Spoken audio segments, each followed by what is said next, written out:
सहनाववतु सहनौ भुनक्तु सह वीर्यं करवावहै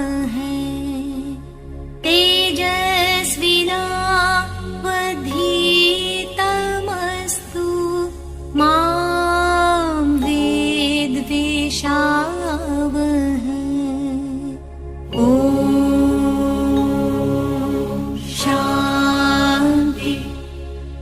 शांति शांति। नमस्ते विद्यार्थी मित्रों, केम छो बधा मजामां? तो विद्यार्थी मित्रों, धोरण 10 ની અંદર યુનિટ નંબર 4 માં આજે આપણે જે ભણવાના છીએ એ મધ્યકાલીન સાહિત્યની અંદર દિલ્હી સલ્તનત કાળ, પ્રાદેશિક ભાષાઓને જે વેગ મળેલો છે એ મુગલ શાસન દરમિયાન જે મુગલ કાળ હાલતો હતો, બરોબર, એ શાસન કાળ દરમિયાન જે સાહિત્યની રચના થઈ એ ફારસી ભાષા જે સાહિત્યની જે રચના થઈ એના વિશે અને ઉર્દુ ભાષાને જે સાહિત્યની રચના થઈ, બરોબર, એનો આ વિડિયોની અંદર આપણે વાત કરવાના છે। એ પહેલા જે ઓલા વન લાઇનર પ્રશ્નો જે કર્તા અને કૃતિ મેં તમને લખાવેલા હતા એ એકવાર ફરજિયાત આ વિડિયો જોતા પહેલા પાકા કરી નાખો, બરોબર।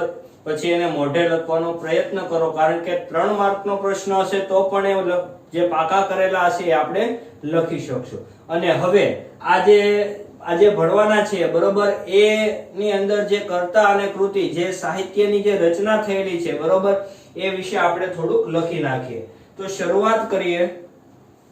દિલ્હી સલ્તનત કાળ લખો અને એમાં લખો અવધી ભાષાનો સૌથી જૂનો ગ્રંથ। અવધી ભાષાનો સૌથી જૂનો ગ્રંથ કયો? ચંદ્રાયન મુલ્લા દાઉદીએ લખેલો છે। કયો? ચંદ્રાયન મુલ્લા દાઉદ। પછી લખો તારીખે ફિરોજ શાહી। તારીખે ફિરોજ શાહી જિયાઉદ્દીને લખેલો છે। ખિલજી વંશ હશે, તુગલક વંશનું રાજ્ય વિવરણની એની અંદર રચના કરેલી છે જિયાઉદ્દીને। પછી લખો રાજકીય સિદ્ધાંતો ઉપર ફતવાએ જહાદારી લખેલો છે। પછી લખો આસિકા। કયો લખશો? આસિકા, અમીર ખુસરો દ્વારા। પછી નૂર, અમીર ખુસરો દ્વારા લખવામાં આવેલું। પછી સીપીહર, સીપીહર, અમીર ખુસરો દ્વારા।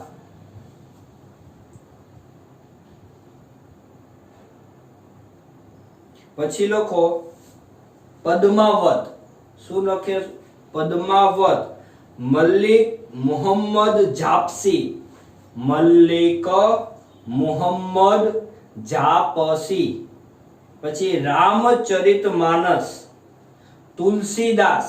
કૌંસમાં લખવાનું અવધી ભાષામાં। પછી લખો જૈનુલ અબિદીન ના આશ્રયે કાશ્મીરમાં મહાભારત, રાજતરંગીણી જેવા જે છે, બરોબર, એ ફારસીમાં એને શું કરેલો? અનુવાદ કરેલો। પછી લખો આ મુક્ત માલ્યદા। આ મુક્ત માલ્યદા કૃષ્ણદેવરાય। પછી મુગલ શાસન દરમિયાન જે વિકાસ પામ્યા એ લખો તુજુકે બાબરી। તુજુકે બાબરી કોણે લખેલું? બાબરે। કૌંસમાં લખો તુર્કી ભાષામાં। પછી લખો હુમાયુનામા। હુમાયુનામા, ગુલબદન બેગમ। કોણે લખેલો છે? ગુલબદન બેગમ। પછી લખો તુજુકે જહાંગીર। તુજુકે જહાંગીર, જેને અમુક શબ્દમાં નો ખ્યાલ આવતો હોય તો ટેક્સ્ટ બુકમાં નામ આપેલું જ છે।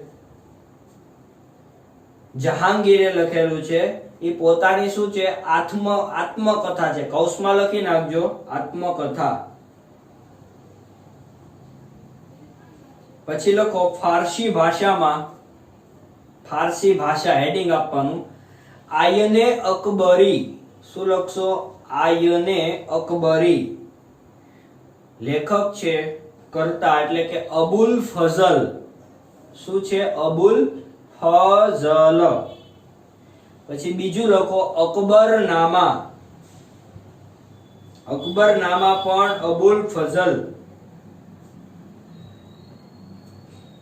પછી ઉર્દુ ભાષામાં લખો, હેડિંગ આપો ઉર્દુ ભાષા દરબારે અકબરી. દરબારે અકબરી. મોહમ્મદ હુસેન આઝાદ. શું નામ છે? મોહમ્મદ હુસેન આઝાદ. બરોબર, આ થયા એના કર્તા અને કૃતિ. ખાસ યાદ રાખી નાખજો વિદ્યાર્થી મિત્રો, આટલા બધા છે ને વધીને 35 કા 40 નામ થાય. તમે દરરોજના 5-5 નામ કરો બરોબર, તોય 9 દિવસમાં શું થઈ જાય? પૂરું થઈ જાય. 8 દિવસમાં પૂરું થઈ જાય. બરોબર, રોજ 5 નામ પાકા કરો, રોજ 5 કર્તા અને કૃતિ પાકી કરો તો એ ઝડપથી સોલ્વ થઈ જાય. કા તમે એવું લાગે તો 10-10 પાકા કરો બરોબર, 40 હોય તો 4 દિવસની અંદર શું થઈ જાય? પૂર્ણ થઈ જાય. તો હવે આપણે શરૂઆત કરીએ. દિલ્હી સલ્તનત કાળ. ભારતીય ભાષાઓના વિકાસ દિલ્હી સલ્તનત કાળમાં શું બન્યા છે? વેગીલા બનેલા છે. એટલે ભારતનો જે ભાષાનો જે વિકાસ છે ને દિલ્હી સલ્તનત કાળમાં શું થયેલો છે? એનો વિકાસ વધુ થયેલો. હિન્દી ભાષાના 2 સ્વરૂપ વ્રજ અને ખડી બોલી. સાહિત્ય રચનાઓમાં વિનિયોગ થવા લાગ્યો. બંને ભાષાઓમાં ભક્તિ ગીતોની શું થવા લાગી? રચના થવા લાગી.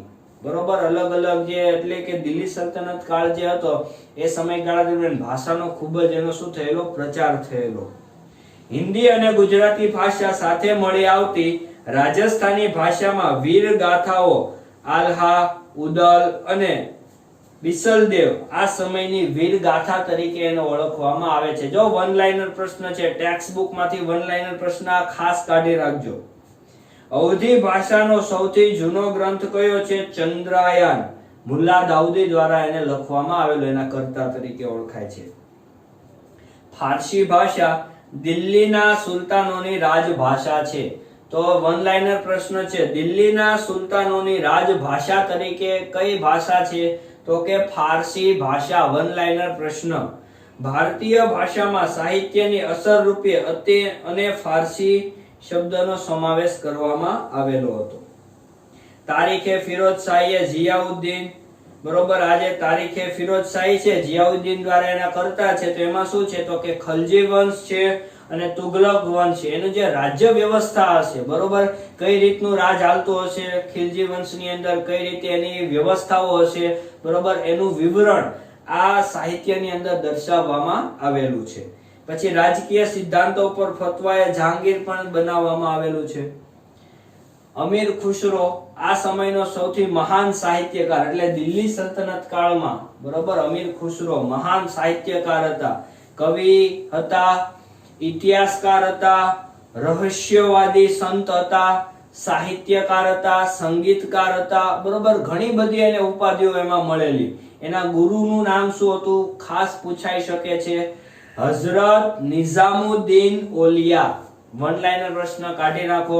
અમીર ખુસરોના ગુરુનું નામ જણાવો. હઝરત નિઝામુદ્દીન ઓલિયા. અમીર ખુસરોએ કયા કયા સાહિત્યની રચના કરી? તો એનું નામ છે આશિકી, આશિકા, નૂર અને સિપિહર. અનેક ગ્રંથોની એમણે શું કરેલી છે? રચનાઓ કરેલી છે. પોતાને ભારતીય હોવાનો શું હતો? એમને ગર્વ હતો. ભારતને પૃથ્વી પરનું સ્વર્ગ ગણાવતો હતો.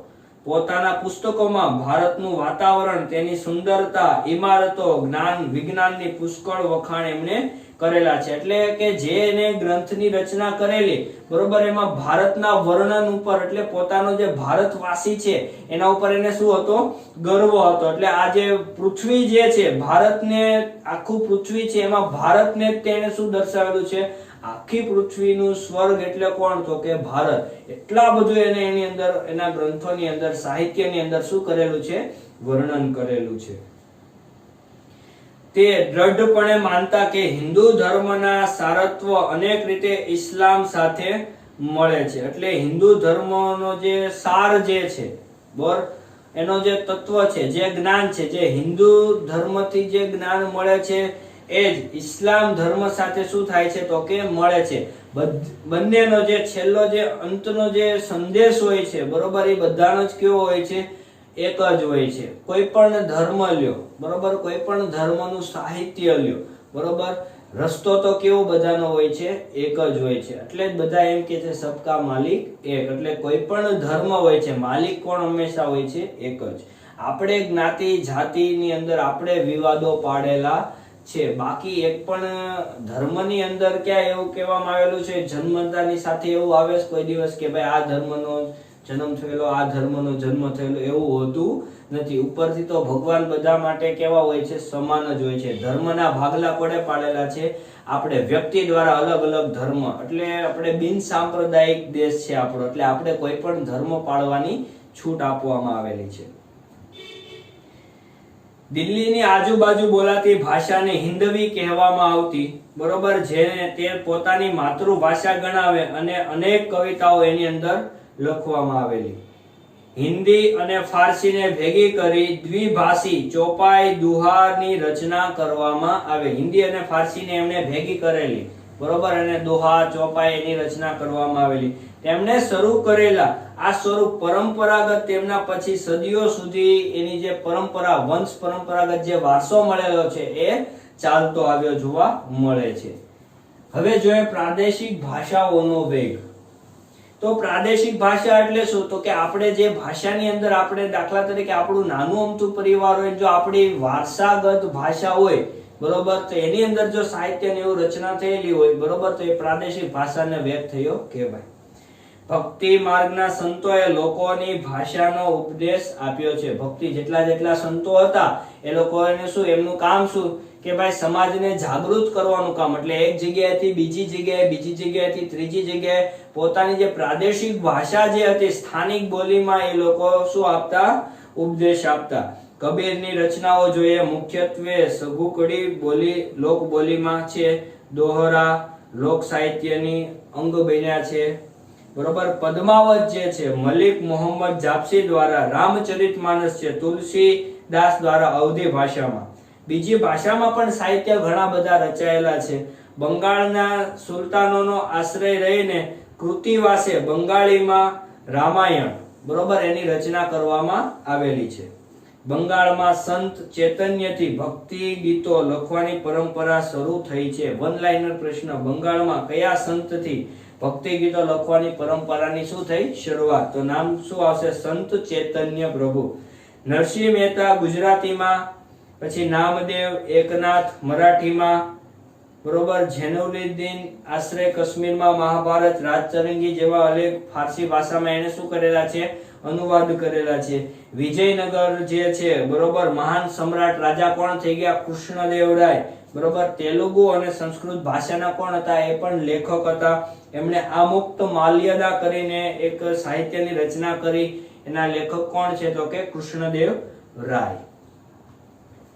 તો આ તો બધું પ્રાદેશિક ભાષા એટલે અલગ અલગ પ્રદેશમાં બરોબર અલગ અલગ બંગાળી ભાષા હોય બરોબર, તેલુગુ ભાષા હોય, સંસ્કૃત ભાષા, બધું કેવું છે, ભેગું છે આની અંદર. હવે આવે છે મુઘલ શાસન દરમિયાન સાહિત્ય.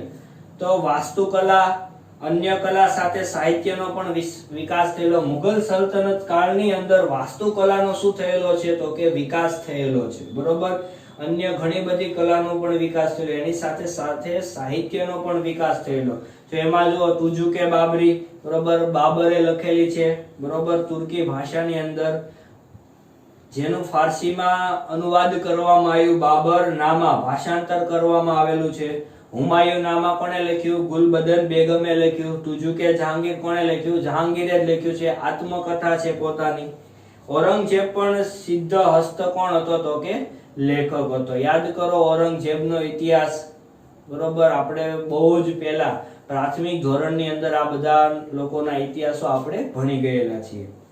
છેલ્લો મુઘલ સમ્રાટ બહાદુર શાહ જફર એક ઉર્દુ કવિ હતો. પ્રશ્ન પૂછાઈ શકે, છેલ્લો મુઘલ સમ્રાટ બાદશાહ બરોબર કોણ હતો અને કયા એક કવિ હતા, કઈ ભાષાના કવિ હતા, તો નામ શું આવે, બહાદુર શાહ જફર. કયા તો કે ઉર્દુ કવિ. તુલસીદાસ અને સુરદાસ આ યુગના મહાન સાહિત્યકાર થઈ ગયેલા છે. પ્રશ્ન પૂછાઈ શકે, તુલસીદાસ અને સુરદાસ કયા યુગના મહાન સાહિત્યકાર છે? તો કે મુગલ શાસન કાળ દરમિયાન. પ્રેમ અને વિરહના વિષય પર સાહિત્યની રચના કરનાર કેશવદાસ. બરોબર, પ્રશ્ન પૂછાઈ શકે. પ્રેમ અને વિરહના વિષય પર સાહિત્યની રચના કરનાર કવિનું નામ? તો કે કેશવદાસ. રહીમના દોહરા દેશના ઘણા બધા ભાગોમાં પણ પ્રસિદ્ધ થયેલા જોવા મળે છે. બરોબર, આ બધી અલગ અલગ ભાષા હતી. એમાં પણ હવે આવે છે એક ફારસી ભાષા, આઈને અકબરી, અબુલ ફઝલે લખેલું. અકબરનામા અબુલ ફઝલે, આપણને ખબર છે ભાઈ અકબર જે હતા, બરોબર, નાના હતા ત્યારથી જ એને ગાદી સંભાળી લીધેલી હતી. બરોબર, એટલે એ એક સાહિત્યકાર કે લેખક તરીકે ગણના એમની નથી થઈ, પરંતુ એમના નવરત્નોમાંથી એમને ઘણી બધી એને સુવિધા કેવી પાડી દીધેલી, સરળ કરી નાખેલી.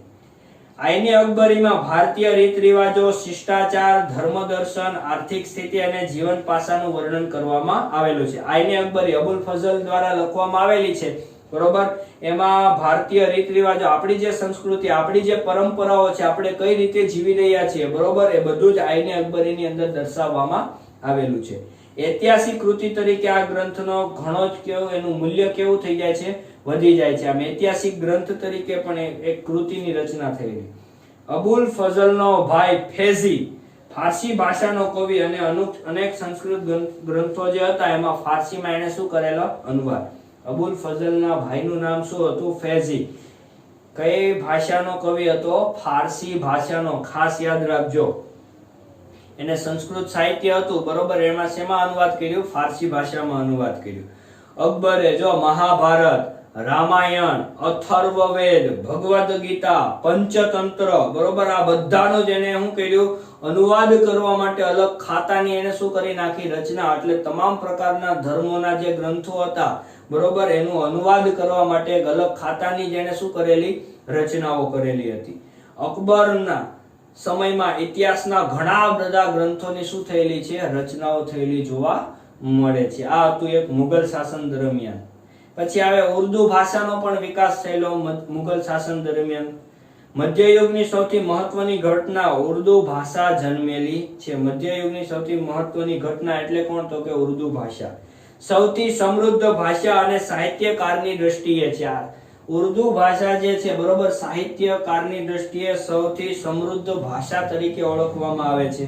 વન લાઇનર પ્રશ્ન.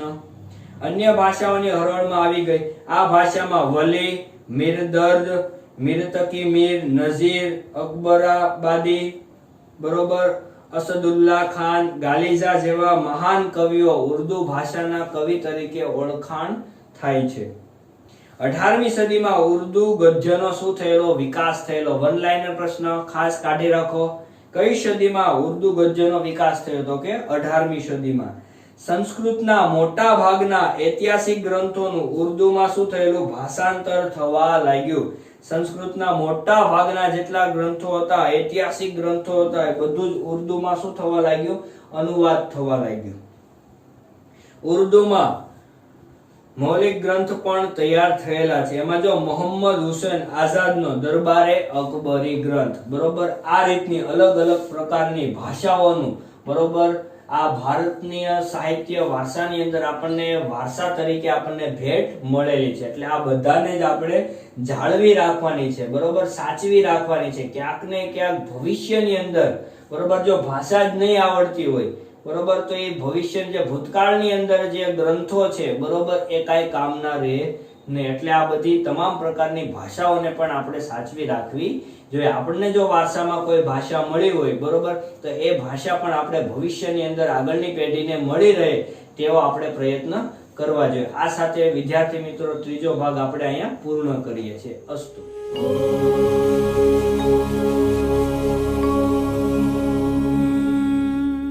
सहनाववतु सहनौ भुनक्तु सह वीर्यं करवा